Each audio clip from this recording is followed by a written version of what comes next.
So guys, what's going on? Shooter here, and some more search. But today I wanted to talk about something, a topic that I see come up in people's lives, and for me being 16, the topic of this topic is kind of like, and most people being actually who play video games, would you would think would be around the age of 16 and be in high school. That this topic would be a semi-important thing to you or them, and they could relate to it. But I mean, my opinions on, so no, let's just say this, okay?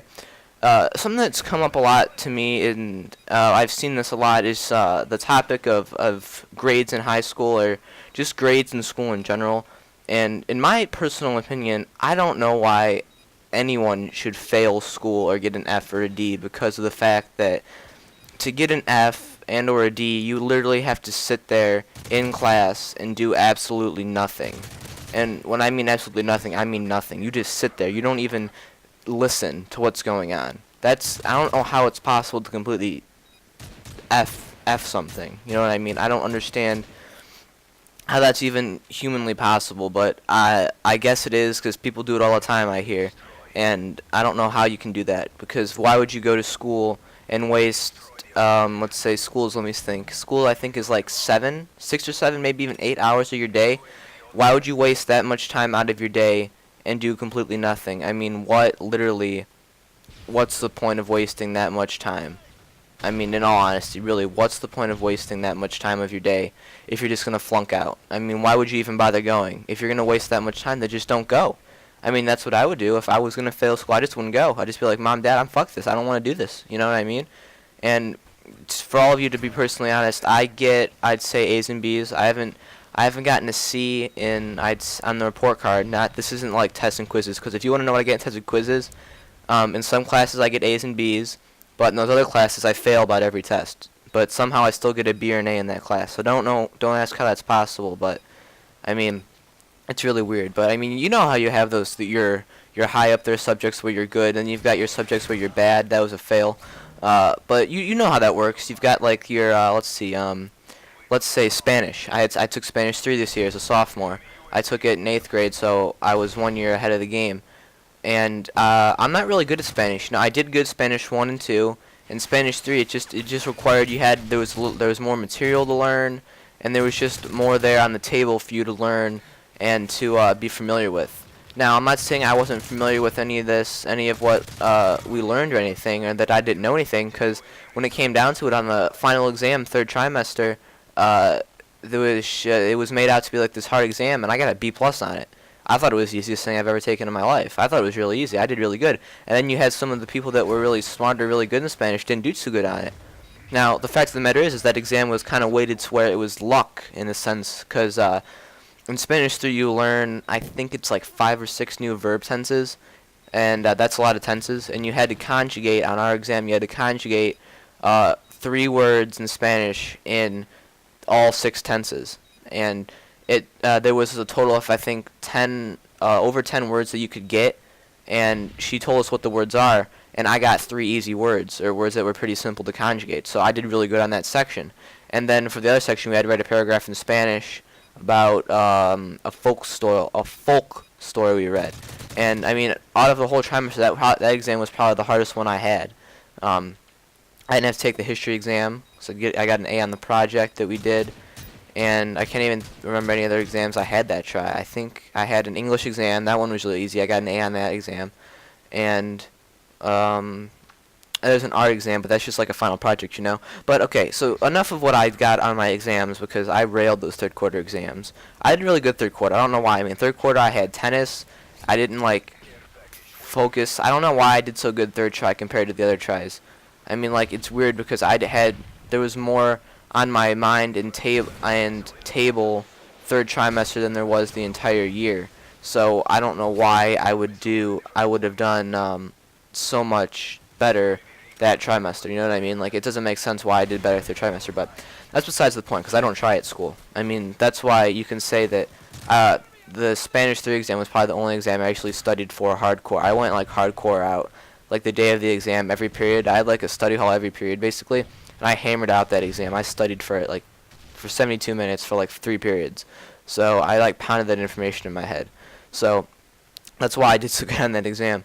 But I mean, in all honesty, I get A's and B's, and I really don't even try. I mean, people say I don't really study. I consider what I do before before a test, like a big test. I would take the notes from that class and I would just reread them one time. Basically, I would just reread the notes from that section of that chapter. I just reread the notes I took, and then I just go in the next day and take the test. That's what I did to study. That's how I studied. Unless like we had an exam or something, then I'd kind of read over everything from that trimester. But I mean, I don't think I study like that hardcore. You know what I mean? Because I usually pick up all the information in most classes the first time around. Like for example, history class is one of my easiest classes. I pick up almost all the information the very first time around, and it's pretty solid because I just get it like that. And history is one of my favorite subjects too. I mean, here's another good example of something really weird. Now this comes down, in my opinion, to more towards the teachers. Different teachers teach different ways. Now we all know this. For example, last year I had the same math teacher I had this year, except for different math. And this year I did so much better in her class. And I just had her for one try though, because first trimester I had math with this other teacher, and I almost got a C in that class. I got a B minus, and that was really bad. That was like my worst grade all year. And then third try, I had the same class, just a different teacher, and I got an A minus. Now I don't know how that's possible because I literally did awful first trimester in that math class. I did awful, and then the next third try I did really good, and I don't know how that's possible. But so I mean, I guess you could say it comes down to the teachers, maybe how it's worded.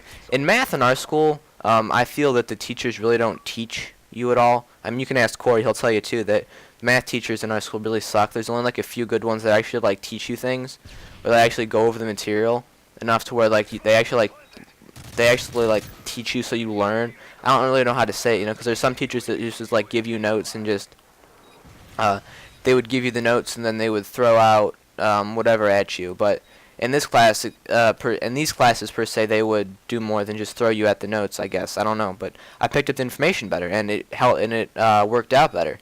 So I mean, like it's all kind of goes down to how the teachers teach and just that kind of stuff. You know, that's really what it all comes down to, I guess you could say. In personal opinion, I died right there, so I kind of cut it out.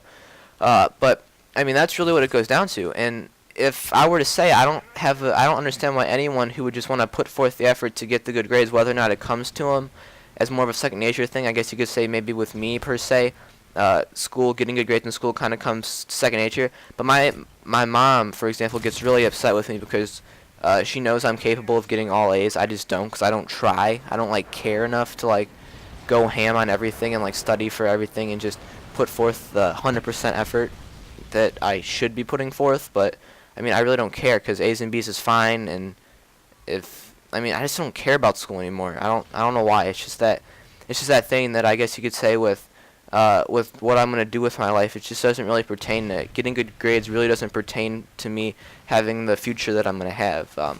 It's just there kind of, and regardless of whether or not what I get in school I'm gonna have a future, and regardless of what I get in school, it really doesn't matter, and it really doesn't like determine my future what I get in school right now. So I just kind of go with the flow.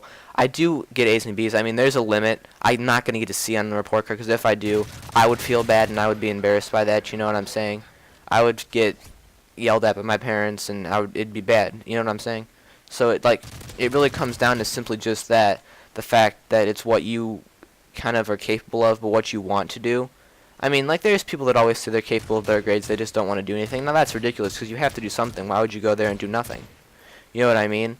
I mean, you go there and do nothing, the worst thing you should probably get is a C on everything, because you're just picking up the minimum. But, I mean, that's what I think. There's no reason why you shouldn't get good grades at all. I mean, there's no reason why, because you're there for 7-8 hours a day, and you should just do the work there and be done with it. So that's my thoughts, and I wanted to ask a question. What shotgun do you guys want to see some gameplays for? Because don't say the model, because that's the only shotgun I don't have ranked up all the way.